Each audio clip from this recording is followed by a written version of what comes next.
Cricket ప్రపంచంలో bad luck అంటే దక్షిణాఫ్రికాదే అని చెబుతారు. ఎందుకంటే ప్రపంచంలో నెంబర్ 1 టీమ్ గా దిగ్గజ ఆటగాళ్లు ఉన్నప్పుడు కూడా ఆ జట్టు చిన్న చిన్న తప్పిదాలతో క్రికెట్ ప్రపంచ కప్ ను గెలుచుకోలేకపోయింది. ప్రపంచ కప్ లో దక్షిణాఫ్రికాదే ఫెయిల్యూర్ స్టోరీ. ఇప్పటి వరకు ఆ జట్టు ఖాతాలో ప్రపంచ కప్ లేదు. ఐపీఎల్ ప్రారంభమైన తర్వాత రాయల్ ఛాలెంజర్స్ బెంగళూరుది అదే పరిస్థితి. బెంగళూరు మొదటి నుంచి ఫేవరెట్ టీం. సూపర్ ఆటగాళ్లు కోహ్లీ లాంటి వజ్రం ఆ టీంలో ఉన్నారు. ఎప్పటికప్పుడు ఆశలు రేపడం, తర్వాత ఓడిపోవడం కామన్ అయిపోయింది. చివరిగా 9 ఏళ్ల క్రిందట ఫైనల్ కు చేరారు. ఇప్పుడు మరోసారి అలాంటి అవకాశం ఉంది.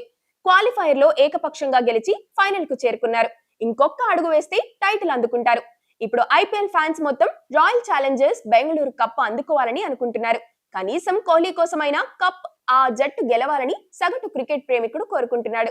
అందుకే ఈసారి ఫైనల్ రికార్డు స్థాయిలో వ్యూవర్షిప్ సాధించడం ఖాయంగా కనిపిస్తుంది. ఫైనల్ కి ఎవరు వస్తారు?